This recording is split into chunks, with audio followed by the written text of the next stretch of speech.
师尊明明拥有无数正道功法，可在拜师当天却偏偏给了我一本双修法诀。在众人眼中，她是高高在上的冷艳仙子，而我则是刚刚修炼的6岁稚童。本以为自己只是被师尊看中了修炼天赋，可在得知整个师门仅有我和师尊修炼这本双修功法后，我瞬间不淡定。就在前几天，家族1年1度测灵脉的日子开始了。叶家家主叶苍明端坐主位，两侧分坐着叶家的9位长老。此刻众人也都脸上带着期待，也不知道今年的这些娃娃能有几个灵脉品阶不错的。几位叶家长老谈笑间，圆台上的测试也在继续。叶雪，黄阶上品。主持人的声音猛地拔高，透着一股子压不住的惊喜。话音刚落，整个广场嗡的一声瞬间炸开了锅。什么黄阶上品？我们叶家今年运气不错啊，看样子又要出一位长老级的人物了。高台之上，家主叶苍明和9位长老抚掌大笑，满脸的欣慰。在一片羡慕嫉妒的目光中，一个身穿白裙的少女像一只骄傲的孔雀，款款走下测试台。就在这时，主持人的声音再次响起，不带丝毫波澜。下一个叶晨，晨儿去吧，别怕。母亲林婉清温柔地拍了拍我的手，我用力点点头，深吸一口气，在无数道目光的注视下，登上了那座决定命运的圆台。我刚站稳，台下立刻响起了毫不掩饰的议论声。叶晨，哪个旁支的孩子，怎么从来没听说过？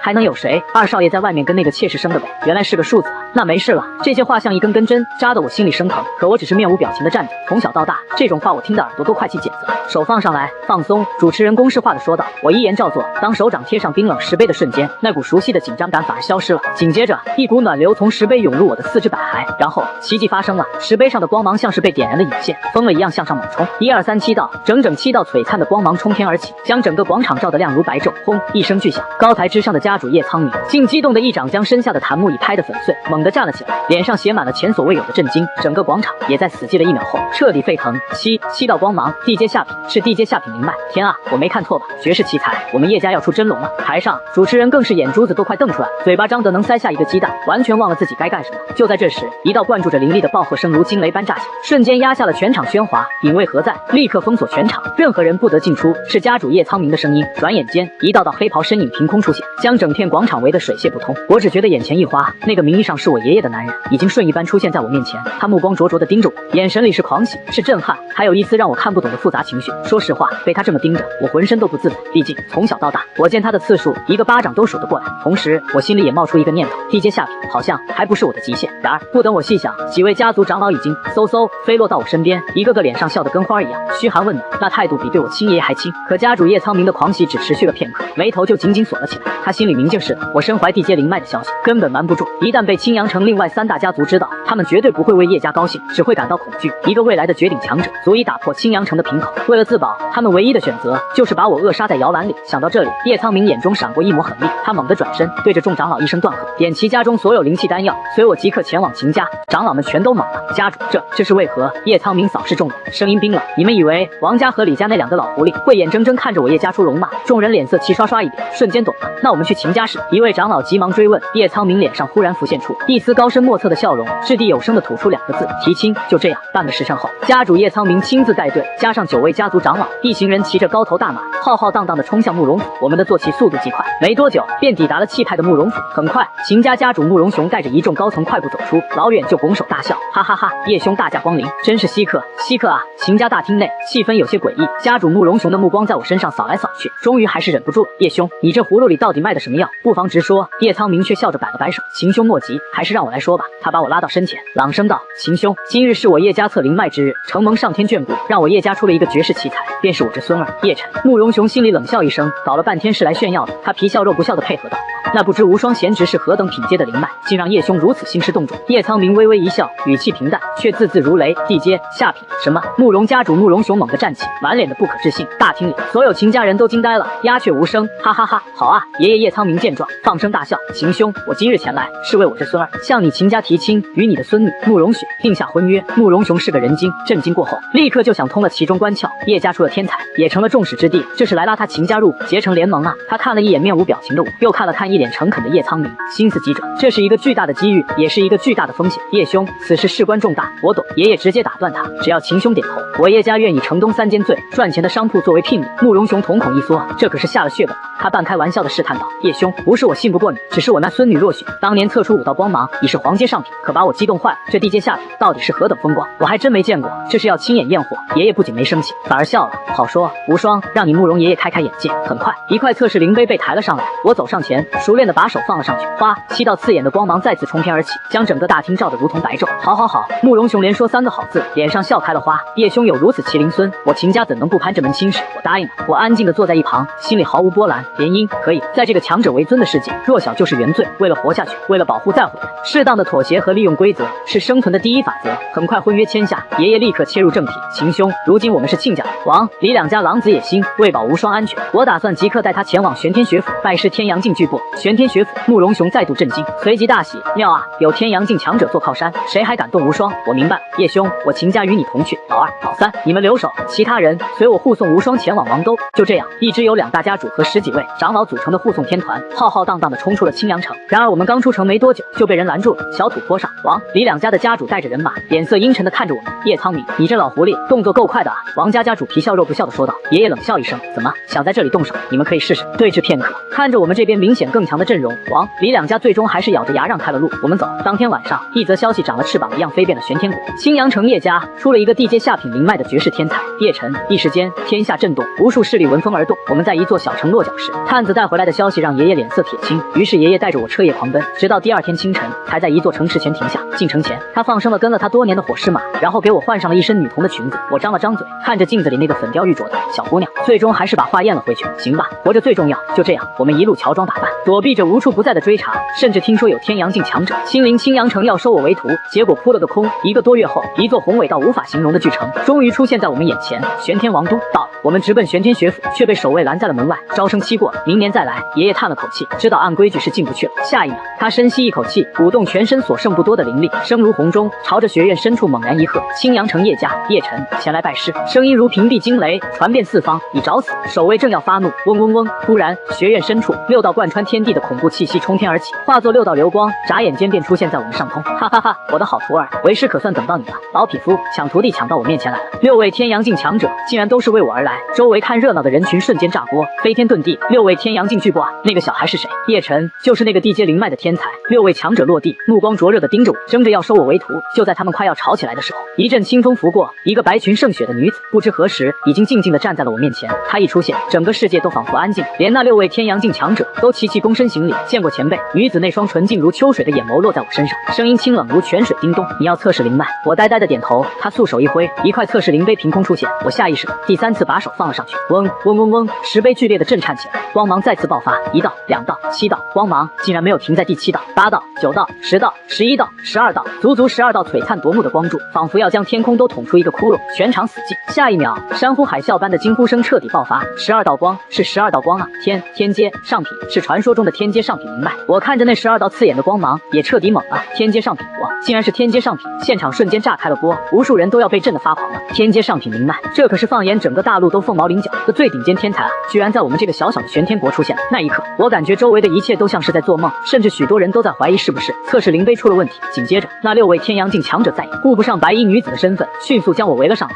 他们目光灼热的快要发红，看我的眼神就像在看一件稀世珍宝，无人还能保持镇定。快换个灵杯，再测试一下！有人焦急地催促道。我整个人还愣在原地，心里同样是惊涛骇浪。之前在青阳城测了2次，明明都是地阶下品灵脉，怎么一到王都就摇身一变成了天阶上品灵脉呢？就在这时，一个洪亮的声音响起，我知道了。众人连忙看去，竟然是我爷爷叶苍明。无数道灼热且不解的目光瞬间落在了他身上。只见爷爷压力倍增，但还是强自镇定，面色有些尴尬地解释道：我们青阳城炼器造诣最高的那位只是3星炼器师，所以我们青阳城的测试灵杯应当都是残次品，最高只能测出地阶下品灵脉。他顿了顿，继续说：这件事以前我是知道，不过以往青阳城能出一位玄阶下品灵脉资质都十分困难，这种残次品测试灵杯也足够使用。渐渐的，这件事也就被淡忘了。原来如此，众人恍然大悟，我也解开了心中的一个疑惑。怪不得前2次测试的时候，总有一种力量没有完全使出来的感觉。不过还是有位天阳境强者不放心，取出了一个新的测试灵杯，想让我再测试一遍。但他刚要递给我，却在下一秒猛地停止了动作，因为那位白衣女子动了。她来到我面前，微微俯身，牵住了我的手腕。我能从她的眼神中看出些许惊讶，但更多的却是疑惑。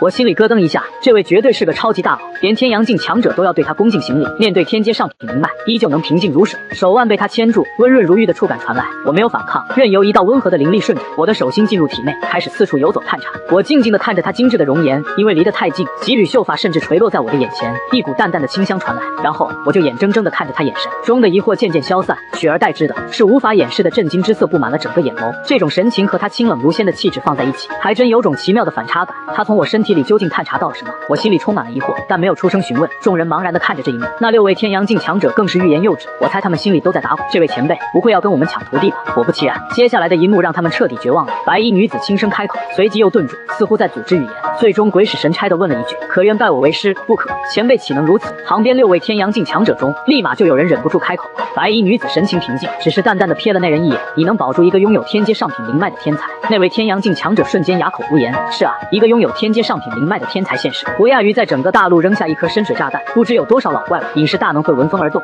他一个小小的天阳境算得了什么？若是有人心怀歹意，他能保得住我，只怕人家捏死他比捏死一只蚂蚁还简单。那位强者满心不甘，不欲就在眼前，自己却没有资格拥有，这滋味何其煎熬。他本想再说一句：“难道你就能保住他？”但一想到对方深不可测的实力和那个姓氏，就十分从心的选择了闭嘴，心死得更彻底。白衣女子再次将目光投向我，我深吸一口气，不再有任何迟疑，立刻后退几步，对着她恭敬行礼：“师尊。”听到我的回答，白衣女子脸上终于浮现出一抹淡淡的微笑，那一笑仿佛周围的景色都随之明媚起来。为师名为苏清寒，这名字还真是有点仙啊。我默默点了点头，记在了心里。接着苏清寒看向我爷爷：“你是他的族中长辈？”爷爷连忙回答：“我是他爷爷。”苏清寒微微点头，屈指轻弹，一枚空间戒便轻飘飘地飞到爷爷面前。爷爷小心翼翼地接过，不自觉地将意念探入其中。下一秒，他眼眸瞬间瞪大，满脸的不可思议。我能想象到他此刻的震惊。密密麻麻的灵石堆积如山，数不清的丹药灵气静静躺在里面。爷爷在狂喜之余，心中更是无比震撼。好大的手笔！这位女子到底是何方神圣？如此庞大的资源，说赐予就赐予，简直就像是随手给的零花钱。周围人看到爷爷的表情，就知道这份见面礼有多么丰厚。别的不说，光是一枚空间戒本身就已是极为珍贵的宝物了。但此刻再没人敢有半点歪心思。没看见6位天阳境强者都对这位神秘女子恭敬有加吗？她送出去的东西，谁敢打主意？怕是嫌命长了。从今以后，这孩子就随我在玄天学府修炼了。苏清寒送出空间戒后，淡淡的说道：“爷爷自然没有任何异议，全听前辈吩咐。”今天对爷爷来说，心情可谓是大起大落，惊喜不断。先是我被确定为天阶上品灵脉，这可是祖坟冒青烟都求不来的大福缘。然后我又成功拜师一位神秘强者，往后的安全再无忧虑。毕竟这位新师尊气质超凡脱俗，实力深不可测，随手就能拿出让一个家族发展数十年的资源。最重要的是，他明知我的天赋有多惊人，却依旧敢主动收徒。没有强大的实力和深厚的背景，怎敢如此？此刻爷爷脸上的笑容就没停过。随后苏清寒牵起我的手向玄天学府内走去，身后只留下6位天阳境强者失望的摇头叹息。然而我知道这场风波绝不会就此平息，一场更大的风暴正在急速酝酿之中。就这样，我被苏清寒牵着手走在玄天学府内的道路上，表情有些不自在。说到底，我前世毕竟只是个没谈过几次恋爱的普通大学生，突然和这么一位貌若天仙的女子亲密接触，难免有些拘束。特别是苏清寒气质清冷，一路上都一言不发，让我更不知道该说些什么。她走得很慢，像是在散步，也可能是因为牵着我，所以才特意放慢了步伐。我心里甚至在想，为什么不带着我直接飞呢？不过这个女人有点仙，我看不透。玄天学府内部很大，我们走了许久，才来到一处林木环绕的矮山脚下。进入树林，面前的空气突然出现一道波澜，宛若平静湖面上泛起的一缕涟漪。师尊，这时我抬头好奇地问：“这是为师布置的一道幻阵，用来遮掩住处，防止外人打扰。”苏清寒耐心地解释道。我点了点头，听到他自称为师，总感觉有点不适应。穿过幻阵，一间雅致的木屋出现在我的视野中，想来这就是苏清寒的潜修之地了。我们进入木屋，里面陈设简洁，只有一张床、一套桌椅和几个蒲团。我们在蒲团上相对而坐。关于你的天赋，为师需要告诉你一些真实情况。坐下之后，苏清寒率先开口了，我立马坐直了身体，这正是我最关心也是最疑惑的地方。他缓缓开口说道：“你应该知道，灵脉资质分为天、地、玄、黄4阶，每阶又分上中下3品。但是对于一个人而言，天资其实是有上限的，天阶灵脉就是一个门槛。资质能够跨过这个门槛的人，往往有着异于常人之处，与生俱来拥有着某种特殊的天赋，也可称他们拥有着某种特殊的体质，比如水灵之体、风雷玄体等。”我点了点头，表示明白。所以师尊是看我天资太高，觉得我有某种特殊的体质。苏清寒微微颔首，没错，所以我刚才探查了一番，想看看你是什么体质，结果远远出乎我的意料。我顿时好奇起来，追问道：“我的体质很强大，看他刚才那副震惊的样子，总不可能我的体质很弱吧？”“没错，你的体质十分强大。”苏清寒肯定地说道。“那我的体质叫什么名字？有什么特殊能力？”我有些欣喜地追问。苏清寒并没有直接回答，反而继续科普起来。特殊体质虽然在某一地、某一时代十分罕见，但天前大陆浩瀚无垠，历史更是古老无比。漫长的岁月长河下来，特殊体质的种类多如繁星。在众多的特殊体质中，有几种体质最为强大，甚至超出了天阶灵脉的范畴，世人称之为10大圣体。当然，10是一个虚数，到底有几种圣体，早已不可考量。说到这里，这里，苏清寒顿了一下，然后认真的看着我说道：“但是你的体质，我却闻所未闻，见所未见。”他纯净如出生的婴儿，像一张白纸，似乎没有任何特殊的能力，又像是拥有包容万象之能。你在这张纸上做什么画，他便拥有什么样的能力。而且我可以肯定的是，你的灵脉资质绝对不止天阶上品，甚至比圣体还要强大。他凝视着我，一字一句的说道：“若是真的让我形容，我倒是觉得有一个词比较合适，那就是天赐神体。这简直太燃了！”我的心瞬间火热起来，激动的无以复加。谁不希望自己是特殊的，是天命所归的主角？更何况我还是个穿越者。兴奋了好一会儿，我的心情才逐渐平复下来。我突然想到了什么，开口问道：“师尊，你是怎么确定我的体质比10大圣体还要厉害？难道你见过某种圣体吗？”苏清寒表情平静，淡淡的说道：“因为我的体质就是10大圣体之一的仙灵圣体。”他的语气平静无波，仿佛在陈述一件微不足道的小事。我瞬间倒吸一口凉气，不是说圣体亘古罕见吗？怎么下一秒就出现在我眼前了？我这位师尊妥妥拿的是大女主剧本啊，怪不得敢收我为徒。我真的很想问问他到底多大，但是我不敢。苏清寒似乎不知道我心中所想，解释完体质的事情之后，便轻轻一挥手，2枚被光芒包裹着的玉简浮现在我们之间的半空中。这里有2门功法，需要你自己选择。我瞬间坐直了身体，我当然知道，功法是踏上武道之路的第一步，也是至关重要的一步。一本高阶功法足以让修炼事半功倍，是无数人梦寐以求的宝贝。不过对真正的天才来说，功法品阶固然重要，但更重要的是要符合自己的体质，才能发挥出1+1大于2的效果。我看向面前的2枚玉简，开口道：“烦请师尊为我介绍一下这2门功法。”苏清寒微微颔首，手指轻点左边的玉简。这门功法名为12玄清诀，天阶下品，较为适合女子修炼，水木属性体质者最佳。当然你的体质包罗万象，契合性不是问题。天阶下品，听到这4个字，我心里咯噔一下。这种级别的功法，要是放在外面，绝对会掀起一场心中血雨。不过转念一想，师尊可是拥有仙灵圣体的存在，拿出天阶功法似乎也合情合理。跟他的体质比起来，天阶功法好像都有些不够看。即便如此，我还是暗自咂了咂舌。要知道，我们叶家的祖传功法也才玄阶下品，而且还是个残篇，这差距简直是天壤之别。在我感慨之时，苏清寒又看向右边的玉简，神情终于不再平静，起了些许波澜。那神情有些迟疑，有些古怪，但他还是向我介绍起来。这门功法是一位圣人所创，已经超越了天阶上品的范畴。若非要以品阶形容，可称为圣阶功法。嚯，这档次一下就上来了。我立刻认真聆听，就听苏清寒语气飞快地说道：“这门功法名为混沌阴阳诀，玄妙无比，对修炼的裨益，放眼整个大陆都是独一档的存在。但它是一门双修功法。”我眼睛蓦然睁大，嘴巴一张一合，整个人都懵了。这画风怎么突然就不正经起来了？苏清寒的表情依旧平静，气质淡然，但只要仔细观察，就会发现他的神情有些许不自然。很显然，介绍这种功法，就算是清冷如他，也难免有些窘迫。于是我立马虚心请教：“师尊，以您的见识来看，我选择哪本功法比较合适？”苏清寒也只在那一瞬间有些不自然，心静如水的他很快恢复正常，面对我的问题并不避讳，自然是混沌阴阳诀。在修炼效果上，它是12玄清诀的数倍不止。何况你的体质特殊，修炼这种本就没什么限制的功法，契合度极高。似乎是怕我误会什么，他还特意解释了一下：孤阴不生，孤阳不长，阴阳相合本就符合天道，是世间运转的基本法则之一，并不是什么难以启齿的事情。我立马做出明白了的样子，重重点头。既然如此，那我就选这本混沌阴阳诀了。说实话，我心底本来还有些许抵触，但经过师尊这么一解释，瞬间就化作了莫名的兴奋。我脑子里甚至已经开始胡思乱想，从今以后，我就是合欢宗的开山大弟子了。苏清寒微微颔首，似乎对我的选择并不意外，心中更是不知为何悄然松了一口气，紧接着叮嘱道：“有一件事你需谨记，未达天阳境前，不可泄露元阳。”我的表情一点点凝固，开什么玩笑？这不折磨人吗？我修炼的可是双修功法。就在我内心抓狂时，苏清寒的嘴角竟浮现一抹微不可察的笑容。天阳境共分3重，分别凝练天地人3花。第一重凝练人花，则是炼精化气，泄露元阳之后难度倍增。虽然于你而言没有什么难度，但是在修炼的黄金时期，还是不要耽误的好。再者，苏清寒语气一顿，认真的看着我，功法于武者而言只是工具，阴阳相合，也不意味着沉沦欲望，这一点你要明白，并牢牢秉持本心。我脸色一正，知道师尊都是为我好，认真地点了点头。弟子明白，可我心底依旧在鬼哭狼嚎。天阳境了，那得修炼到猴年马月去。苏清寒欣慰的颔首，我抓住机会继续问道：“师尊，既然已经说到了圣人，那圣人到底是什么境界？天阳境之后的境界又是怎么划分的？”青阳城不过是个偏僻小城，就算放眼整个玄天国，也不过是弹丸之地。对于这些修炼上的知识，我真的十分匮乏。苏清寒继续耐心地为我解释，我感觉他今天说的话比过去几年加起来都多。目前已知的武者共分为11个境界，人道4境：断体、开脉、聚灵、轮海；3天之境：天阳、天元、天门，再往后为破虚、领域、涅槃。度过涅槃9劫，掌握法则之后，即为圣人。如今的天前大陆已经数万年没有出过圣人，不说圣人，哪怕是涅槃境强者，都已踪迹难寻。我不禁在心中感叹，掌握法则，那真的还能算是人吗？我实在难以想象圣人究竟是何等的强大，难道真的能言出法随？这种 bug 级的强者，每一位都是历史长河中的璀璨浪花，足以闪耀万代。师尊，天阳境强者寿命真的有1000年吗？我继续追问。当然，苏清寒点了点头。天阳境每凝练出一朵花，即可增寿300年。3天之境的强者，极限寿命为3000年，破虚境为6000年，领域境为9000年，涅槃境为3万年。至于圣人的极限寿命，我亦不清楚，只从各种古籍传闻中可以模糊推断出，大概代为10万年。卧槽，这下我是真的惊呆了，这一个个简直都是老妖怪了，比我前世蓝星的人类文明史还要长。一瞬间，我心头一片火热，怪不得人人都想变强，除了权势、地位，长久的寿命才是所有人真正渴望的东西。但同时，我也变得谨慎起来，以此判断，这个大陆上还不知道有多少活了不知多少年的老怪物。当然，极限寿命终究是理论上的，实际上能活到一半的武者都少之又少，就像普通人理论上能活100多岁，可50、60岁时身体就已经老态龙钟了。师尊，你现在是什么境界？天门境。师尊，我还有最后一个问题。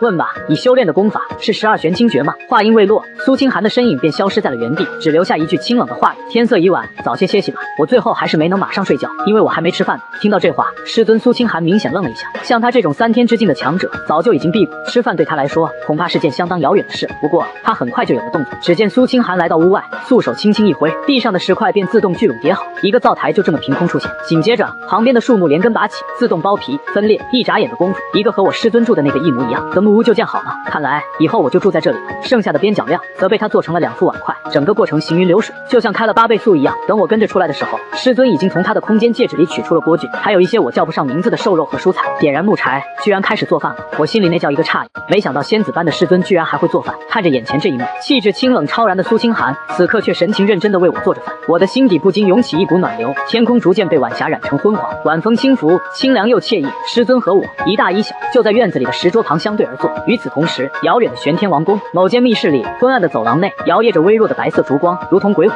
不知燃烧了多久。哒哒哒，一阵急促的脚步声打破了死寂，一道人影穿过黑暗，来到密室门前。来人身着明黄色华丽长袍，面色威严，正是玄天国当今的王上赵瑶吉。他脸上的神情变幻不定，一会儿激动，一会儿又无比凝重。老祖，国内出了一位天阶上品灵脉的天才。赵瑶吉在门前站定，言简意赅地说道。隆隆隆，话音刚落，这道200年都未曾开启过的大门竟轰然打开，2道金光从密室内爆射而出。赵瑶吉眼前一花，下一秒，一个老者便出现在他面前，目光死死地盯着他，用沙哑的声音问道：你确定若是有其他人在场，绝对会大吃一惊？这老者赫然是800年前开创天玄国的那位赵家老祖。这个老家伙居然还活着，要知道他800年前就已是天阳境的强者，怎么可能再活800年？答案只有一个，他已然晋升天元境。可即便如此，这位天元境强者的脸上也写满了这怎么可能的震惊。赵瑶吉重重点头，在玄天学府门口，众目睽睽，6位天阳境亲眼见证，绝不会有假。赵家老祖沉默了良久之后，他突然癫狂地放声大笑，哈哈哈哈，好啊！赵瑶吉站在一旁，有些不解，这等天才固然惊世骇俗，可老祖为何如此高兴？这终归不是王室的人啊！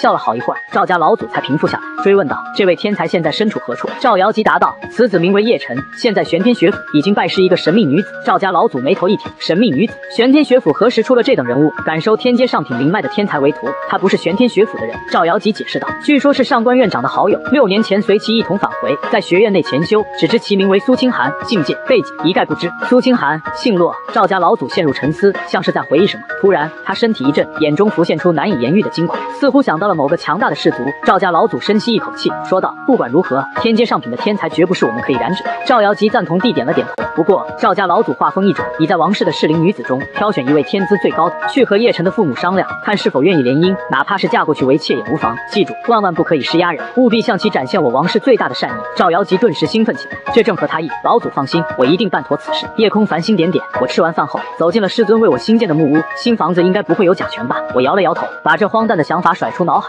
木屋的样式和师尊那间一模一样，中间放着一个拳头大小的珠子照明，光线明亮又温和。2间木屋挨得极近，中间就隔着2层木板，什么动静估计都能听得一清二楚。可奇怪的是，我一点声音都没从师尊那边听到。天门境强者走路都这么悄无声息的吗？我不再胡思乱想，赶紧上床盘膝坐好，心情激动的不行，终于可以修炼了。这对一个从蓝星穿越而来的人来说，诱惑力实在太大。我闭上双眼，静心凝神，开始感知天地间的灵气。对普通人来说，这可能需要1炷香甚至1个时辰，但对我而言，简直就跟喝水一样简单。几乎是瞬间，天地间的灵气仿佛受到了召唤，争先恐后的朝我体内涌来。我连忙运转师尊传我的混沌阴阳诀，引导并吸收这些灵气。轰！就在这时，我的脑海仿佛遭受重击，意识瞬间陷入一片混沌黑暗。突然，一道明黄色的光芒撕裂黑暗，从天而降，那股煌煌神威正大磅礴。我瞬间清醒过来，整个人激动到无以复加，心底在疯狂咆哮：是他，就是他！6年前，就是这道明亮温暖的光芒，裹挟着我的灵魂，让我投胎至此。现在，他又出现了。就在我被那道光芒震撼时，一墙之隔的木屋里，我的师尊苏清寒也同样心绪不宁。他虽在床榻上闭目盘膝，神色清冷，仙气渺渺，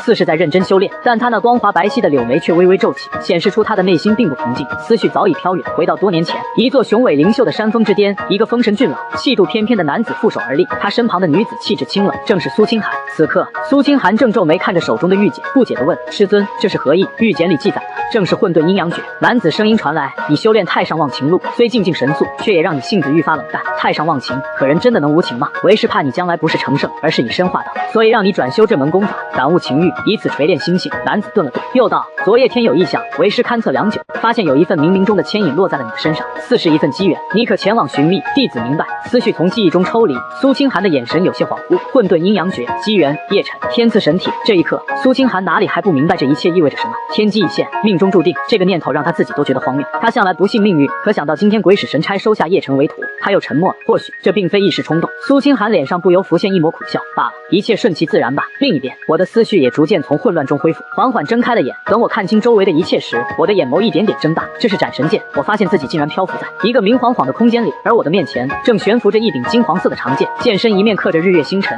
一面刻着山川草木，还有一道龙魂虚影环绕游走。我看着眼前的剑，整个人都惊呆了，完全不敢相信自己的眼睛。这柄剑我再熟悉不过了，这不是我小时候在地摊上花2块钱买的那个玩具小剑吗？剑身上的每一条纹路都清晰无比，我把玩了10几年，绝对不会有错。当时我还干过，滴血认主，这种荒唐事，这不会真的是什么上古神器吧？我一脸瞠目结舌，我能从剑身上感受到一股熟悉的气息，和带我穿越的那道光芒一模一样。很明显，就是这个斩神剑保护着我的灵魂来到了这个世界。我的心情瞬间从震惊转为狂喜，虽然这很离谱，但事实就是如此。我甚至怀疑我的天赐神体也是因为它。这片空间是在我脑子里还是身体里？我开始思考起来，又为什么穿越了6年，直到今天我开始修炼才见到它？这些问题没人能回答我，我只能靠自己有限的认知去瞎猜。难道是因为我体内有了灵气，才触发了什么，把我牵引到这里来的？我感觉自己的猜测非常合理，剑是用来战斗的吧？我带着疑惑伸出右手，缓缓握住了剑柄，没有任何排斥，也没有任何意向，我就这么自然地握住了它。那道龙魂虚影似乎看起来更活跃了，真的可以用。我神情一愣，旋即狂喜。握住斩神剑的瞬间，我仿佛掌握了主宰一切的权柄，感知到一股磅礴浩瀚、不可抵御的威能，感觉只要我轻轻一挥，连天都能劈开。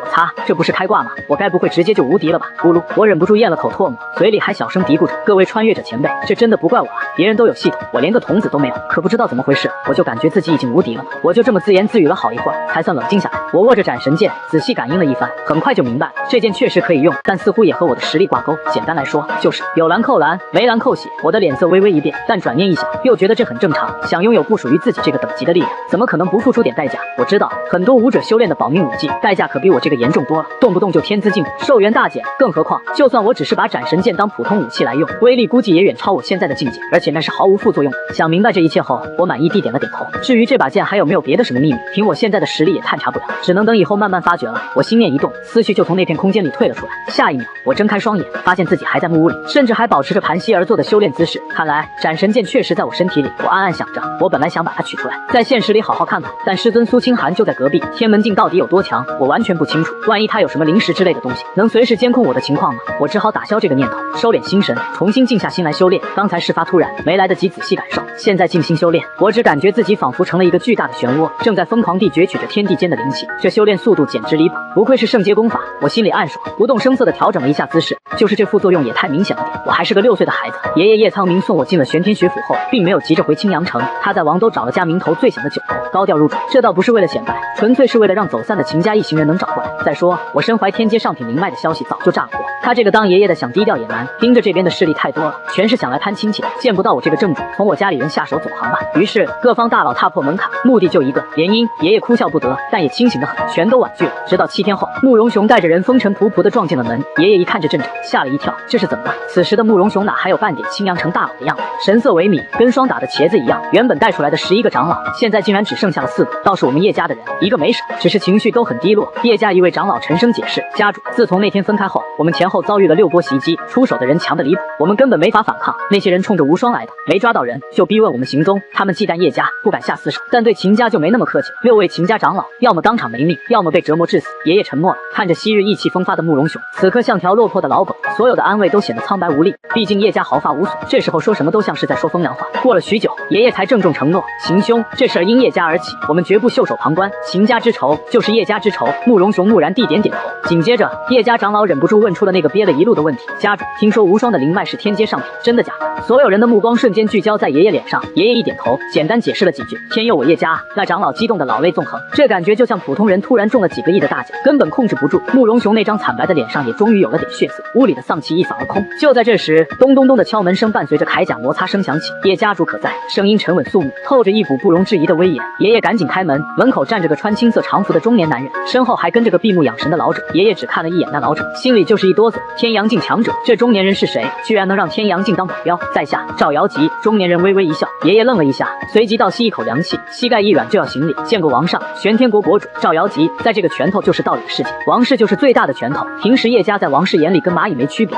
现在国主亲自登门，爷爷心里那叫一个诚惶诚恐。虽然我现在牛逼了，但这几十年的敬畏心哪是一下子能转过来的？不必多礼。赵瑶吉笑着摆手，怎么，叶家主不请我进去坐坐？爷爷赶紧侧身，在下失礼，王上请进。屋里一帮人早吓得站直了，齐刷刷行礼。赵瑶吉倒是随和，眼神在慕容雄身上扫了一圈，心里大概有了数。一番没什么营养的客套后，赵瑶吉终于切入正题。今日前来，确实有一件小事需和叶家主商量。爷爷后背一紧，心里跟明镜似的，来了，又是联姻。我现在就是块香饽饽，谁都想咬一口。如果只是地接灵脉，王氏还能端着点架子，但天阶上品，国主都得亲自跑一趟。王上请说。赵瑶吉笑眯眯地抛出炸弹，我有一女，今年7岁，玄阶上品灵脉，不知可有缘分，与叶家麒麟儿定下婚约。果然，爷爷面露难色。这赵瑶吉没急着逼他，反而转头看向慕容雄，一顿高帽子带过去，夸秦家有魄力，站对准。慕容雄受宠若惊，赶紧表忠心说两家世代交好。赵瑶吉听完，意味深长的笑，我知慕容家主的孙女已经和叶家麒麟儿定下婚约，但强者3妻4妾，何其正常？叶晨日后注定名动大陆，多几个红颜知己，岂不是再正常不过？这话水平极高。对慕容雄说，别慌，我不逼你们退婚。对爷爷说，只要联姻，你孙子白捡个老婆，以后王室资源随便用。爷爷确实心动了，这可是王室啊，以前高攀不起，现在主动送上门。但他想了想，还是叹了口气，王上诚意十足，只是无双如今才6岁，我就定下这么多婚约，怕他长大后不乐意啊。爷爷苦笑一声，祭出了挡箭牌，更何况无双已经拜苏仙子为师，有些事情我这个当爷爷的还真不好做主。王上不如去和苏仙子商议一番。赵瑶吉眉头一皱，随即又舒展开，也是，要是苏清寒一句专心练武，别搞对象，谁敢顶嘴？为了不把好事办坏，赵瑶吉顺坡下驴，自当问过苏仙子的意见，是我思虑不周了，今日便不谈此事。第二天清晨，第一缕阳光像利剑一样劈开云层，玄天学府，翠竹精舍，781、782。我手里握着把木剑，机械地重复着劈砍的动作，声音嫩得发颤，胳膊酸得像是灌了铅。苏清寒就站在旁边，裙角飞扬，一脸清冷地盯着我。半个时辰前我就被他拎起来特训断体镜，说白了就是打熬筋骨。因为我有外挂剑，自然选了练剑。981、982，汗水早把衣服湿透，视线一片模糊。我现在纯粹是靠肌肉记忆在动，一点力气都没了。苏清寒的要求很简单，也很变态，1000次全力挥剑。对于一个6岁的孩子，这简直是酷刑。我死咬着牙，脑子里的弦绷得紧紧的。天赋是老天给的，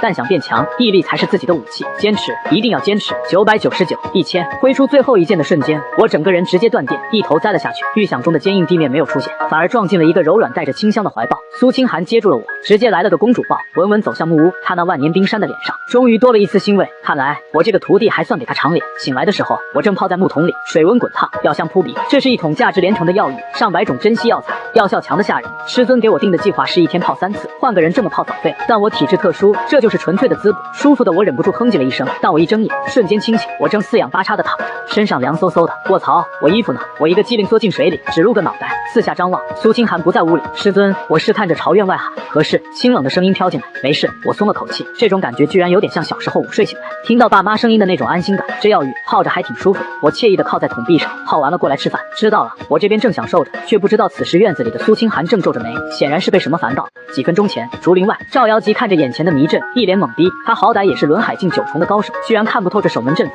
身后的天阳镜保镖看了半天，也是直摇头，毫无头绪。门神都过不了啊！这位苏仙子果然非凡。赵瑶吉叹了口气，只能站在外面喊话：天玄王是赵瑶吉前来拜访。竹林里传来回应：何事？连门都不让进。赵瑶吉无奈，只好隔空喊话：在下欲为小女和叶晨定下婚约，特来征求苏仙子同意。竹林里瞬间安静，只剩下鸟叫虫鸣。赵瑶吉等啊等，等到花都谢了，里面还是没动静。他一脸茫然，这什么意思？身后的老保镖叹气，不回答就是拒绝了。赵瑶吉心态崩了，不是，为什么？他有什么理由拒绝我？叶家都和秦家定亲了，难道我天玄王室还比不上区秦家？我赵瑶吉的女儿还比不上慕容雄的孙女？赵瑶吉和苏清寒聊了些什么？我完全没听见，或许是因为阵法隔绝。反正当我穿好衣服走出来时，在我看来一切风平浪静。我走到石桌旁坐下，端起碗筷就开始干饭。昨天修炼混沌阴阳诀，感觉如何？师尊苏清寒像是在随意闲聊，挺不错的。我一边扒饭一边含糊不清的回答，原来修炼吸纳灵气是一件很舒爽的事。我以前还在想怎么会有那么多武疯子，难道他们都是找虐？现在终于明白，当然副作用也是有的。现在年纪小还能顶住，等以后长大了，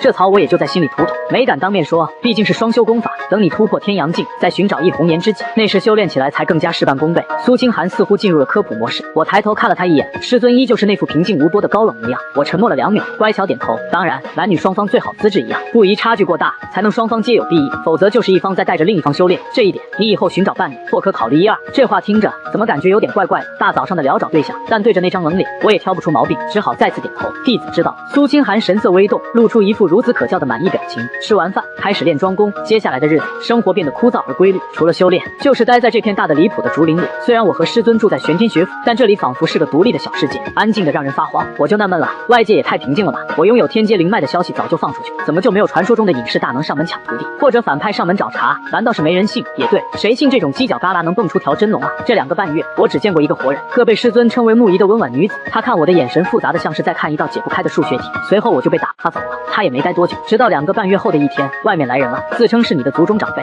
苏清寒叫住了正要练功的我，你的父母被接到王都了，问你要不要回去看看，那就回去看看。我没有任何犹豫。苏清寒突然伸出手掌，带上这个。我低头一看，是一条雪白透明的细绳，系着一枚弯月形的温润玉坠。玉坠没见过，但这绳子，我下意识抬头看向师尊修长的脖颈，那里果然空了。接过玉坠，上面似乎还残留着一丝温热，我顺手挂在脖子上，好奇道：师尊，这是什么东西？保命的东西，保命的东西。那怎么使用？带上就行。竹林外等着我的是叶家大长老。大长老，我笑着打招呼。无双啊，你可算出来了。大长老那张老脸瞬间笑成了一朵菊花，兴奋的手舞足蹈。啧，好小子，真给我叶家长脸啊！你是没见过，王都的消息传回去之后，其他家族那副样子，嘴大的都能塞下10块零食了。天阶上品灵脉啊！啧，老夫到现在还有一种做梦的感觉。我看着他激动的样子，只好保持微笑。还有啊，我听说南天那小子当初来玄天学府，还被挡在了门口不让进去，哈哈哈，真是笑死老夫了。看看现在，那门卫还不是毕恭毕敬的请老夫进来，老老实实的在前面领路，这就是老人最朴素的虚荣心吧。我安静的听着他吹嘘，2人一路走出了很远，直到大长老指着视线尽头的一座气派宅院，那里就是我叶家刚买下来的，当坐在王都的落脚之处。你爹娘都过来了，家主暂时还在青阳城，只有老夫还有少些族人被派过来当先锋。他说着，眼神里满是憧憬。不过嘛，我们大家都知道，等你以后渐渐成长起来，叶家肯定是要举族搬迁到王都的。叶家是沾了你的福啊，哈哈！我顺着他的手指看去，宅门前站着一群人，虽然模糊，但领头那一男一女，无疑是我的父母林婉清和叶成风。我和大长老加快脚步往那边走去，然而变故就在这一秒发生。原本喧闹的街道瞬间杀机毕露，7道黑影如同鬼魅般爆发，手中的利刃直指我的咽喉。太快了，我甚至来不及眨眼。大胆！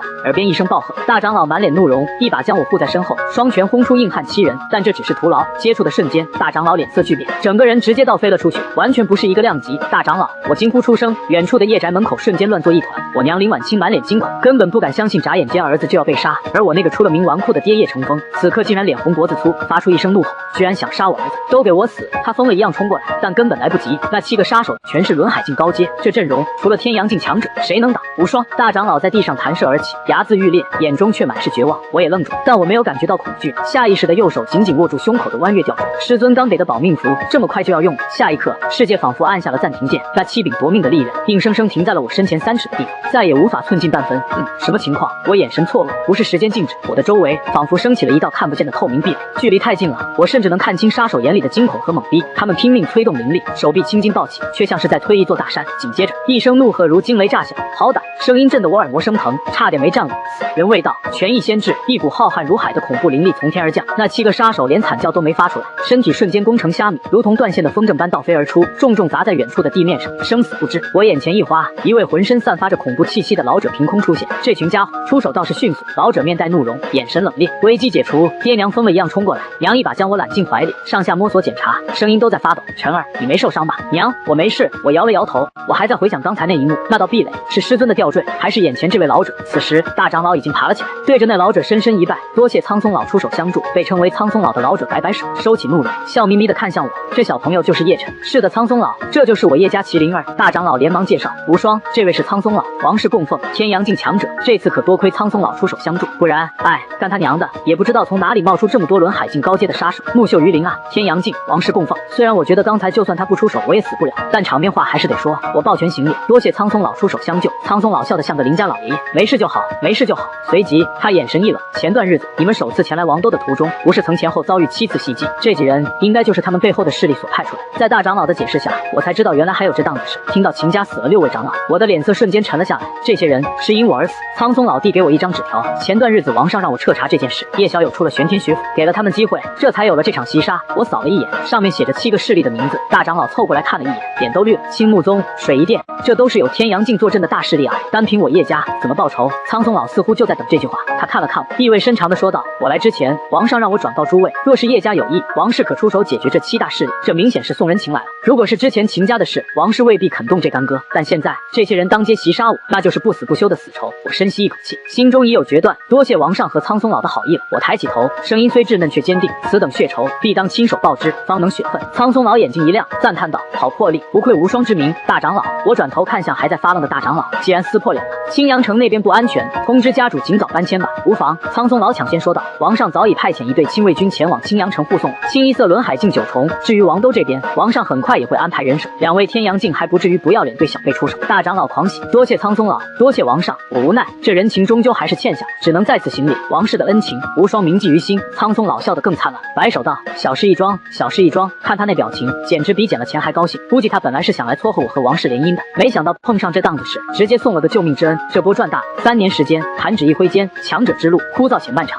玄天学府，翠竹精舍。9岁的我盘膝坐在地上，看着站在一旁的苏清寒，满脸怀疑人生。师尊，你确定我可以直接聚灵？经过3年的折磨，我已经长成了一个翩翩少年郎，虽然才9岁，看着却像15、16岁。放到前世妥妥的小鲜肉一枚。苏清寒依旧仙气飘飘，人体内共有9条主脉，108支脉，其余皆为细小灵脉。这些灵脉天生闭塞，所谓开脉境，便是通过日复一日的吐纳灵气，将人体内的灵脉贯穿打通，如此灵力方能在体内畅行无阻，继而开辟灵选，将灵力存于体内。这也就聚灵境名字的由来。我一脸无奈，可是我现在才断体境9重啊，我还没开脉呢，怎么直接开辟灵选啊？这3年，师尊非让我压制境界，疯狂锤炼体魄，别人断体是千锤百炼，我这简直是亿万次锤炼。现在的我一拳下去，估计能打死1头牛，但境界实打实还是断体境。结果现在告诉我跳过开脉。苏清寒看着我，嘴角竟然微微上扬，露出了一个让天地失色的微笑。天赐神体，天道赐下的体质，自然是完美无缺的。你还不明白吗？你的灵脉天生自通。我整个人傻在原地，不仅仅是因为这个重磅消息，更是因为卧槽！师尊笑了，这也太美了吧！为什么？苏清寒的声音把我拉回现实啊！哦，我赶紧收起那副没见过世面的表情，尴尬的咳了2声。嗨，师尊，那个你刚才说什么？我没太听清。苏清寒眉头微皱，又重复了一遍。听完后，我猛地一拍大腿，眼睛瞪得像铜铃。卧槽，这确定不是漏洞吗？什么意思？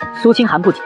我的意思是，天道是不是出现漏洞了？这明显不合理啊！不用开脉直接聚灵。苏清寒眉头舒展，神色淡然。人各有异，并不是什么规则漏洞。非要说的话，这也算天道垂青了。好家伙，别人累死累活冲关开脉，我直接自带高速公路，这也太爽了吧！我盘膝坐在地上，闭上双眼，强迫自己静心凝神，长吸一口气，再缓缓吐出，如此反复几次，心绪终于像止水般平静下来。我运转起混沌阴阳诀，如同往日千百次的枯燥修炼一般，开始吐纳灵气，认真感受了一番。灵气在我体内简直是畅行无阻，甚至可以说是横冲直撞。以前我还以为人人皆是如此，大家都开挂，现在才知道，纯粹是因为我天生灵脉自通，是老天爷赏饭吃。接下来要做的，就是在体内硬生生开辟出一个灵旋，将这些乱窜的灵气彻底锁住。我默默引导着体内的灵气，小心翼翼地让它们缓缓凝聚在一起，一切循序渐进，顺利的不可思议。终于到达某个临界点之后，轰的一声，一道无形的灵力漩涡在我体内彻底稳定了下来。咚咚，这灵旋仿佛是我的第2颗心脏，每一次跳动，吐纳吸收的灵气就经过它游走至身体各处。它既是蹦又是酷，时刻保持着我灵力充沛的状态。我长呼出一口气，缓缓睁开双眼，不用照镜子我也知道，我现在的眼神里一定充满着喜悦的光芒。3年断体，一朝聚灵，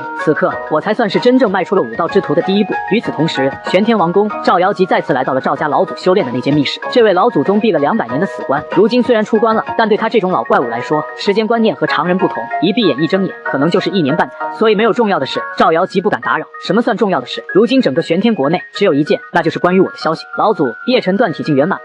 用了多久？3年，以他的天赋，倒也算不上很快。然而，仅仅就在第2天，赵瑶吉擦着冷汗，再次来到了密室前。老祖叶辰聚灵境，赵家老祖猛地睁开双眼，眼神里明显透着一丝迷茫，仿佛在怀疑人生。我怎么感觉你刚来没多久？你上次什么时候过来的？赵瑶吉沉默了一瞬，硬着头皮说道：昨天。2人对视一眼，空气突然安静，赵家老祖也彻底沉默了。良久之后，苍老的声音在密室内悠悠响起，带着一丝紧迫感。联姻之事，好好把握。明白。视线回到玄天王都，我家如今的叶家和3年前相比，简直是鸟枪换炮。附近的宅子被悉数买下，拆掉扩建，整个叶家的地盘扩大了数倍。虽然老爹叶苍明还守在青阳城的大本营，毕竟那是祖业和根基，不能说扔就扔。但王都这边，随着大量族人迁徙，人气已经旺得不行。大门口，玄金玉打造的牌匾上刻着叶府2字，豪气冲天。院墙高耸，阵法纹络隐现，2只玉狮子威严肃穆。现在的叶家已经有了豪门氏族的雏形。街道上，一座低调奢华的车架缓缓驶来，驾车的是个身披甲胄的女子供奉，眼神凌厉。车停稳后，帘幕掀开，我娘林婉清左手护着微微微隆起的腹部被侍女搀扶着下了车，对着那位女子供奉点了点头。劳烦柳供奉了，夫人不必客气。这3年，叶家靠着我师尊苏清寒给的资源起飞了，3位长老突破轮海境，年轻一代更是跟打了鸡血一样进步神速。最关键的是，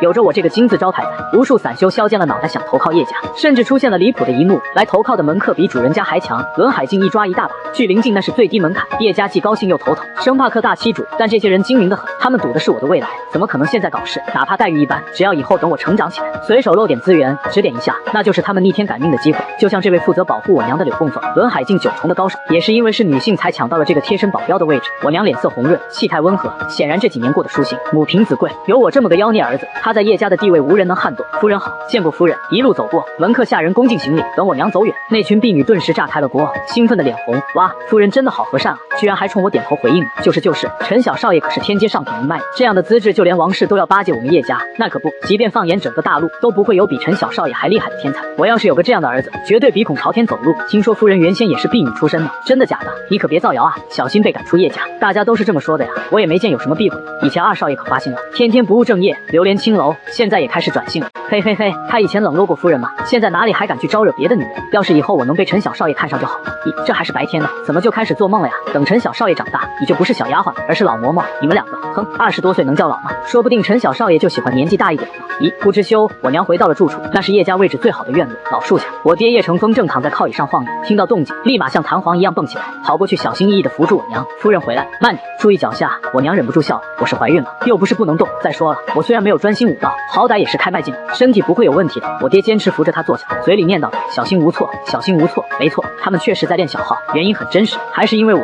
谁让我天赋太妖孽了呢？叶家那群老长辈一看，哎呦，叶成风这小子血脉行啊，不能浪费，得多生几个。万一再生一个有我一半优秀的，叶家不就稳了吗？于是，在各方催生大队的压力下，我爹也觉得自己可能真有特殊的种族天赋，2人就开始了没羞没臊的造人计划。这不，刚怀上2个月，这孩子出生的比我小10岁。你说王后也是，明知道你怀孕了，还3天2头找你进宫闲聊，不知道你需要静养吗？我爹在一旁抱怨，我娘无奈摇头，还不是联姻那事。哎，这当爹的当爷爷的，一个个都说做不了主。听说王上还在苏仙子那里吃了闭门羹，没办法，只好从我这个当娘的这里开始吹风。王后和我都是女人，好交流些。王氏那个小公主我倒是挺喜欢的，这次去还见着了，比晨儿大1岁，长得亭亭玉立，惹人疼爱，也很懂事。听说资质也不差，又有什么用呢？我还真能做主吗？苏仙子那里我又不是没去过，回来之后你们不是更拿不定主意了？虽然嘴上抱怨，但我娘眼角的笑意藏都藏不住。儿子优秀到连王氏都上赶着送公主，当妈的能不骄傲吗？说起这个，我爹突然问道：“你当时去见晨儿的师尊，他到底是怎么回复你的？”我常年在学院修炼，很少回家。上次我娘来看我，其实就是带着任务去探探我师尊苏清寒的口风。我娘无奈的叹了口气，耐着性子复述：“这个不是都和你说过好几遍了？当时虽然是在闲聊，不过苏仙子性子清冷，话比较少，基本都是我在说。我就告诉他，王氏有意将小公主嫁给无双，但是叶家不敢擅自做主。苏仙子作为无双的师尊，这种事情应该问过您的意见。然后苏仙子就说，娶妻之事应当等无双长大之后自行做主，不宜过早定下婚约。苏仙子还说，我虽为无双师尊，但娶妻乃个人私事，倒也不必问我。我娘喝了口水，继续说道：我回来之后就把这些话原封不动的告诉你们，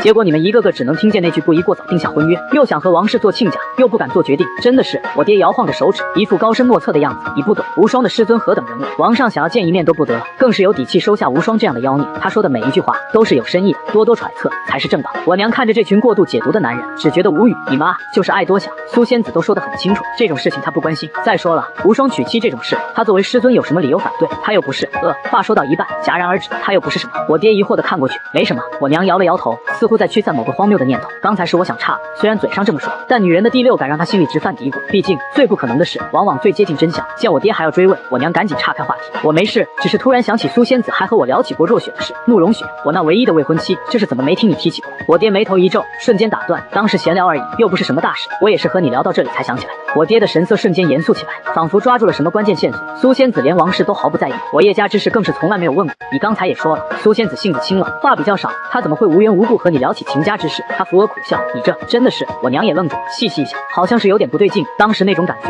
太复杂了。我爹在院子里来回踱步，思考了许久，最后停下脚步，眼神有些呆滞，嘴里低喃出一句随风消散的话。既然如此，只好委屈一下秦家了。镜头一转，清晨的阳光洒在我身上，我手持长剑，正在练剑，剑身划出优美的弧线，步伐灵活，汗水挥洒。这时候，我并不是在单纯的模仿招式，而是在听师尊苏清寒的教诲。兵器外物也，在掌控兵器的同时，却也要将它想象成自己身体的一部分。凝神于剑，身随心动，剑随心走，一招一式事都不应拘泥于刻板的剑招，每一次出剑都应该是你意志的体现，如此方能真正做到人剑合一。师尊的声音空灵而入耳，我放缓动作，开始思考，凝神于剑，身随心动。慢慢的，我进入了一种忘我的状态，剑招不再刻板，反而像是在跳舞，但每一剑划过空气都带着一种奇特的韵律。师尊眉头微皱，似乎发现了什么不对劲。这时剑意怎么可能？这一刻，连向来淡定的苏清寒都变了脸色。要知道，就算是破虚境强者，也不一定能掌握意境，顶尖天才也要到天门境才有可能。而我9岁距灵境，这就领悟剑意了，这简直不讲道理。这小家伙好恐怖的悟性。师尊心里震惊，但没有打扰我。我沉醉在这种玄妙的感觉里，许久之后才停下来，一脸兴奋地看向师尊。师尊，我感觉我好像学会了什么东西。师尊很快恢复了平静的高人风范，淡淡开口：“那是剑意，意境的一种。意境是一种奇特的力量，是武者意念与境界的体现。只有悟性极高者才会在偶然迸发的触动中领悟意境，同时意境也是领域的基础，是领域的前身。例如，你的剑意日后不断领悟发展下去，就会演变成剑域。领域是领域境强者的标志，也是突破此境的必要条件。”我懂了，疯狂点头。我感觉领悟剑意之后，每一次出剑威力都变大了许多，这是自然。剑意威力极强，本就不是摆设。师尊看着我，开始拿我当例子教学。一个低境界的武者可以实现越阶挑战，答案很简单，必须要有比对方特殊的地方，或是特殊的功法武技，或是特殊的体质天赋，又或者强大的灵气等等。意境自然也是越阶战斗的仰仗之一，就像体质天赋强大，修炼圣阶功法，同境界中本就含有对手。你在断体境锤炼3年，磨练到了极致，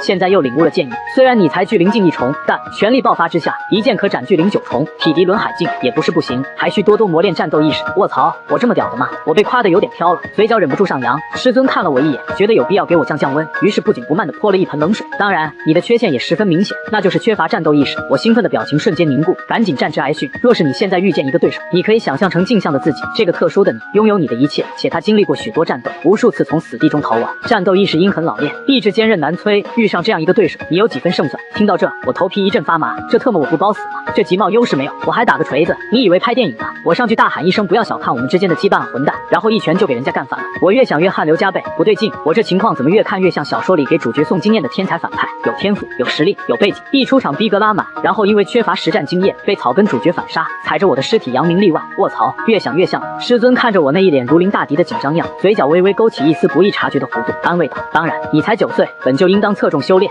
我说这些是想让你居安思危，不可盲目自大，但也无需妄自菲薄。”我脸色稍微好看了点，点了点头，但心里已经暗暗发誓，一定要补齐这个短板。师尊没细说怎么补，但我知道战斗意识这玩意儿，说白了就是肌肉记忆和脑子转得快。天阳境以下还得拼招式，天阳境以上那就是神仙打架，拼意境，拼大招，拼跑路速度，谁还跟你一招一式的默契？师尊故意不说透，就是想给我压力，有压力才有动力嘛。境界的修炼对你难度不大，倒是不急，今后将重心转移到感悟剑意上面，这才是重中之重。弟子明白，今日所言，你需牢记于心。最大的敌人永远不是他人，而是自己。如何战胜自己，今后时时思考，这需要你自己去寻找答案。弟子谨记。二少爷去哪里了？我娘林婉清正在院子里摆弄花花草草，突然想起我爹那个不着家的人，随口招来个婢女问道：“二少爷回青阳城了？”婢女恭敬地答道：“我也得亏当时不在场，不然听到理由准得头疼。据说是因为族人迁徙王都琐事太多，家主把我爹叫回去帮忙，理由倒是冠冕堂皇。二少爷说夫人正怀着孕，些许小事不必惊扰您。但我爹叶成风那以前纨绔惯了的性子，能有什么本事帮忙？这点我亲爷爷叶苍明最清楚，怎么可能把他叫回去？你怎么回来了？”看着突然从王都跑回来的儿子，我爷爷叶苍明也是一脸懵。我爹叶成风折扇一合，神色竟然震惊了几分。这次回青阳城，确实有事要和爹您老人家商量一番。哦，爷爷眉头一皱，王都那边出什么事了？王都的破事多着呢，但都牵扯不到我叶家身上。我爹摆了摆手，随即抛出了一颗重磅炸弹。我这次回来是为了无双的婚事。爷爷眉头舒缓，还以为是好事。王氏又提联姻一事了。我不是说了，这种事情拖着就好了，等无双长大了，让他自己做主就好。但我爹摇了摇头，盯着老爷子，一字一顿。我这次回来是为了秦家。你说什么？密子！大厅外，叶家侍卫被这吼声震得差点耳膜穿孔，赶紧装聋作哑。厅内，爷爷气得脸色涨红，指着我爹鼻子就骂：“你说什么？你要解除无双和若雪的婚约？混账东西！你怎么能说出如此没良心的话来？当初为了保护无双，秦家足足死了7位长老，这才过去几年，你就想过河拆桥？你还是个人吗？没有秦家，你以为叶家能发展到现在这个地步？”旁边的桌子瞬间遭殃，碎了一地。我爹显然被这童年阴影吓得够呛，咽了口唾沫，连连抬手：“爹，您听我说完啊！”还好旁边的轮海境9重供奉上来打圆场，爷爷这才勉强压住火气，怒喝道：“说你的狗嘴里最好能吐出几句人话，否则今天我非打断你的狗腿。”接下来就是我爹那套歪理邪说，我输出了，他居然搬出了我的师尊，那位神秘莫测的苏仙子。所以我觉得对于无双的这桩婚事，苏仙子肯定是有所看法的，而且极大概率是不满。我爹这口才也是绝了，硬是把揣摩圣意这一套玩得明明白白。他说苏仙子没明说是不在乎，但我们叶家不能不当回事，毕竟我现在全靠这位神仙罩着。爷爷沉默了，伴君如伴舞，在他们眼里，天阳镜就是神，苏仙子更是神上神。假设你都猜对了，爷爷艰难开口，可是苏仙子到底为什么会对这门婚事产生一丝不满？我爹两手一摊，谁知道呢？也许他对无双有有所安排吧，以后娶什么大势力的贵女之类的，又或者觉得这小地方的女子配不上无双。说到这，他还不忘踩一脚秦家内卫。说起来也是，若雪的天赋虽然在青阳城上口，但想突破到天阳境基本不可能啊。而无双呢，她以后的境界我们是难以想象的，注定寿元悠久，让她娶一个寿元不过200年的女子，确实也是一件残酷的事。哎，这一番话终究是动摇了老爷子。虽然爷爷最后还是嘴硬说不行，但我爹看出了他的犹豫。我爹这回倒是展现了惊人的执行力，直接撂下一句：反正我已经想好了，你不愿意去，我自己去。到时候我一个晚辈上门说这种事，只怕秦叔的面子更不好看。然后也不管爷爷怎么拍桌子，他直接拂袖而去。3天后，爷爷还在犹豫，我爹却已经站在院子里，望着天际，一副背负骂名的悲壮模样。苦一苦秦家，骂名我来担。等到爷爷反应过来想去追的时候，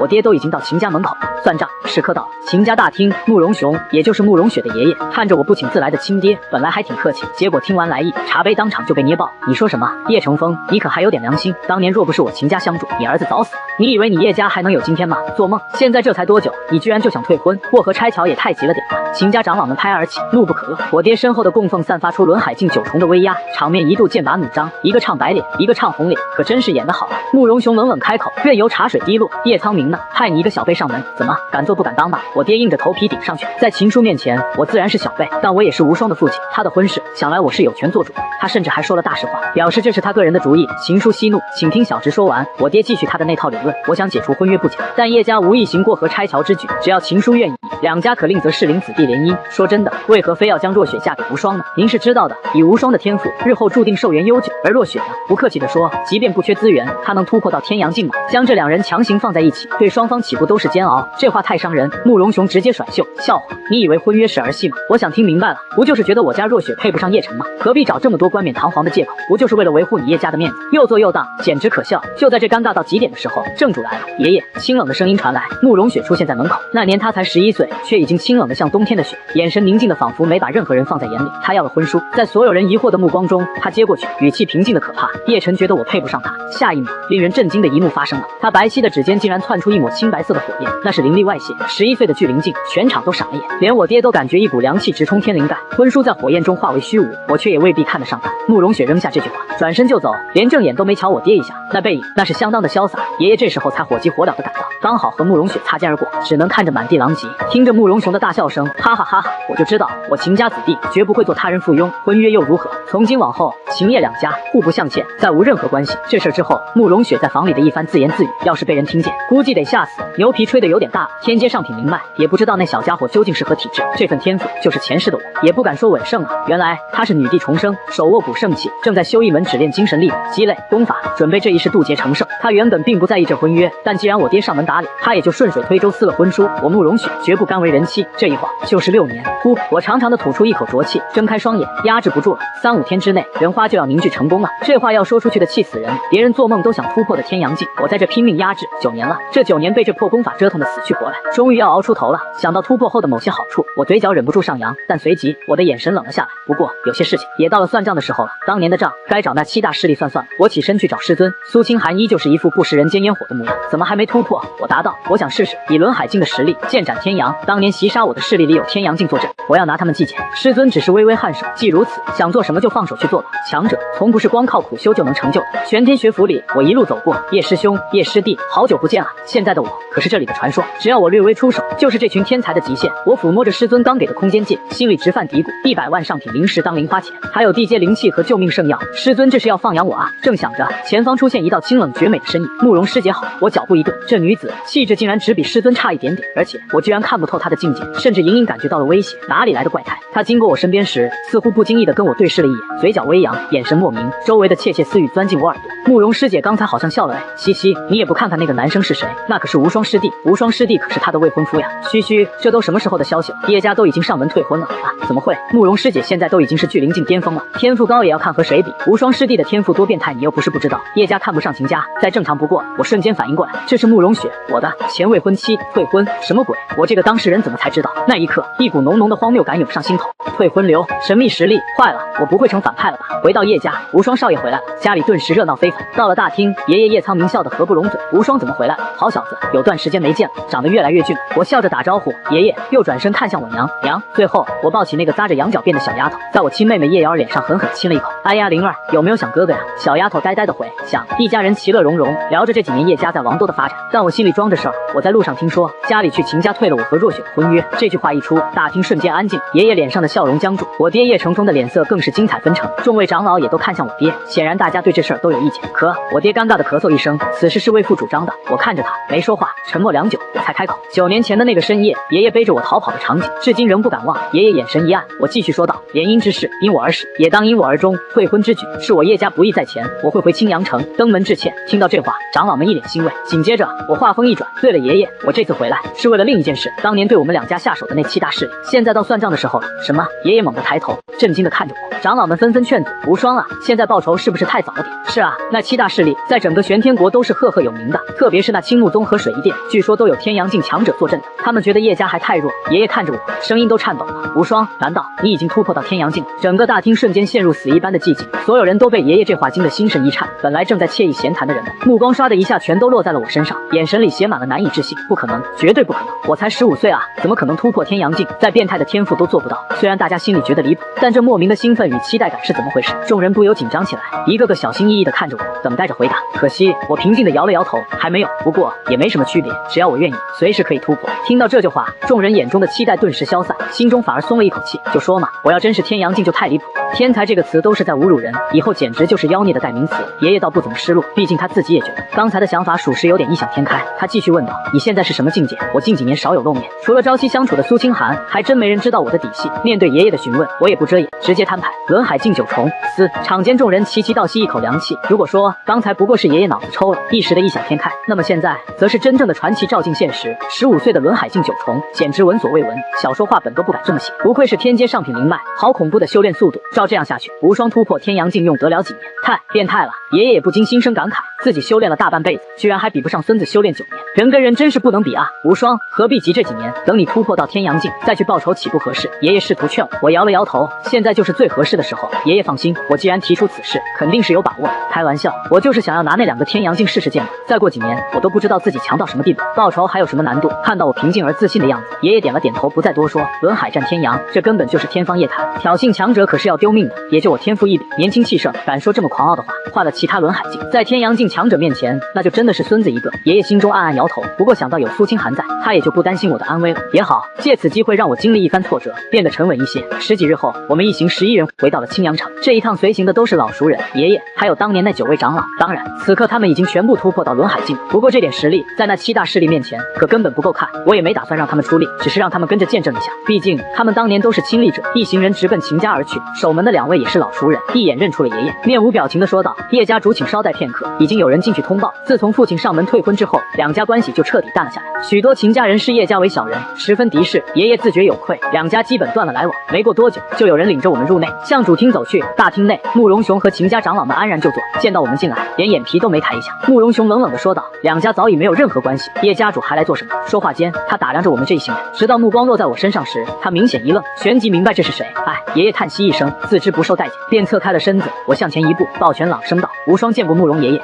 这就是那位传说中的天才叶辰。秦家众人来了兴趣，目光都转移过来，审视打量着我。毕竟过了将近10年，只有细细打量之下，才能依稀看出几分当年的影子。慕容雄依旧面无表情，不做回应，我也不在意，继续说道：此番登门只为2件事，其一，当年我父一时思虑不周，冲动之下酿成毁事，致使2家关系破裂至此。如今再提，虽无意义，但我作为当事人，理应登门致歉，了结此事。说着，我深深鞠了一躬，手指在空间界上一抹，一个盒子出现在手中。9年前我尚且年幼，但慕容爷爷带领众位长老阻拦强敌的场面，至今印象深刻。秦家因此死伤严重，我也十分悲痛。所谓赔礼道歉，这道薄礼不敢说是补偿，但请慕容爷爷务必收下。按理说，如今叶家势大，上门退婚之后还给赔礼，怎么看都有羞辱的意味。但我言辞诚恳，句句发自肺腑，就连慕容雄也不禁动容。如此俊杰，只可惜不是秦家子弟。慕容雄沉默良久，最终叹息一声，摇了摇头：你的意思我明白了，但我说过2家已经互不向前，赔礼什么的就免了吧。我没有说话，而是直接将盒子放在了旁边的桌子上，然后再次开口，抛出了重磅炸弹。无双这次回来的第2件事，便是为了当年那7大势力。闻言，慕容雄眼中瞬间爆发出摄人的光芒。若要问谁最恨那7大势力，毫无疑问就是他。当年叶家没损失，可他秦家足足死了7位长老，这份愤怒与愧疚几乎要将他撑爆。可惜实力差距太大，报仇遥遥无期。如今我主动提起复仇，他怎能不激动？慕容雄一扫刚才的冷漠，眼神凌厉地看向我，沉声问道：你有把握？我点头回应：既然提起，自是有把握的。让那些人多活了9年，我都怕他们老死。慕容雄不再多问，需要我做些什么？我摇了摇头，你要做的就是跟在我的身边，见证这一切，亲眼看着当年那些人哭喊哀嚎，用他们的命祭奠当年死去的众位长老。当年的习袭击，包括后来王兜的刺杀，证明这绝不是某个人的想法。七大势力没有一个是无辜的，道理是这个世界最大的笑话，唯有实力才是真理。我走后，慕容雄依旧处于极度亢奋的状态，他恨不得现在就杀上七大势力。咦，有秦家长老这才注意到桌子上的盒子，走过去好奇的打开，顿时浓郁的丹香扑鼻而来，3枚带着淡紫色纹络的丹药静静地躺在里面。秦家长老惊呼出声，这是父子灵丹？什么？慕容雄瞬间清醒，身形一闪来到桌前，瞳孔猛地一缩，真的是父子灵丹！父子灵丹玄阶中品，能增加轮海境突破到天阳境的几率，哪怕只有1成，也是无数人梦寐以求的至宝。慕容雄深吸一口气，压制住内心的激荡，好大的手笔，一出手就是3枚。看着众人眼中露出的渴望与贪婪，他冷声喝道：“收神！”一个个连轮海境9重都遥遥无期，就已经开始打天阳境的主意了。众人被呵斥惊醒，面露惭愧。慕容雄沉声道：“这3枚父子灵丹很简单，日后谁有机会突破到天阳境，就可服用1枚。没人有那个本事，就一直留着，留给我秦家后代的天才子弟。”3日之后，金山宗，这是7大势力中距离青阳城最近的一个。这金山宗倒也名副其实。我停下脚步，抬头看去，远处的山峰顶部，一座殿宇在阳光下反射出灿烂金光。这次随行的只有区10余人，都是当年的亲历者。秦家众人虽然惊叹我如今的境界，但依旧疑惑该怎么报仇。毕竟金山宗轮海境众多，光靠我们这几个人怎么打？不过看我这闲庭信步的样子，他们也只好选择无脑相信。走到山门前，2个金山宗弟子上前呵斥：“前方乃我金山宗山门，来者何人？报上名来。”我淡淡开口：“叶家叶晨，金山宗山顶殿宇，宗主厉苍穹正在修炼。”突然被闯进来的长老打断：“宗主不好吗？叶晨来了，现在已至我宗半山腰处的广场。”什么？厉苍穹猛然一惊，叶晨这个名字意味着什么？他太清楚了，这是来报仇的。他连忙问：“来的有多少人？实力如何？有没有一个看起来绝美无比的女子？”他最怕的就是我那位神秘师尊。长老摇头：“来了10几个人，都是男子。”叶晨看不出深浅，其他人大多是轮海境出阶，没有女子。厉苍穹松了一口气，既然那个杀神没来，那这小子就是送上门的肥肉。年轻人就是气盛，胆子大。厉苍穹眼中闪过凶光，召集所有长老执事，随我前去会一会他。半山腰的演武广场上热闹非凡，金山宗弟子们还在操练，完全没意识到我们这群人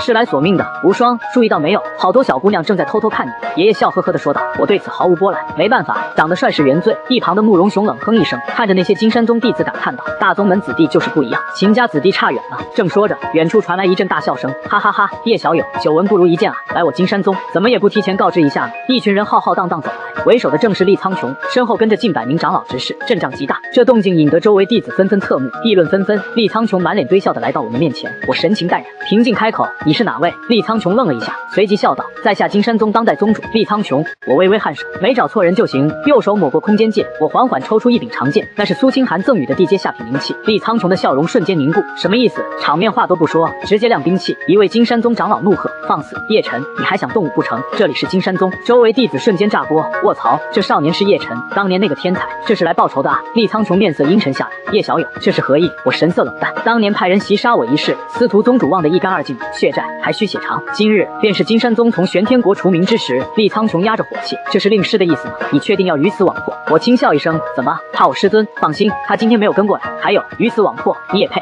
话已说穿，厉苍穹不再伪装，眼中凶光毕露。既如此，就凭你身后这些歪瓜裂枣，也想让我金山宗除名，简直痴人说梦。话音刚落，厉苍穹一掌探出，带起阵阵劲风直击我面门，身后众多强者也猛然爆发冲来。爷爷刚想迎战，我动了，手中长剑看似缓慢的挥出，好慢的剑，这是爷爷的第一感觉。然而下一秒，耀眼的剑光瞬间炸裂，不对，那是残影。爷爷猛然看去，只见剑光闪过，厉苍穹的动作戛然而止，没有惨叫，没有挣扎，厉苍穹脸上的表情还停留在上一秒的狰狞与不屑，但眼中的生机已然断绝。砰咚，他的尸体重重倒地，发出一声闷响。一剑轮海境9重的厉苍穹直接毙命。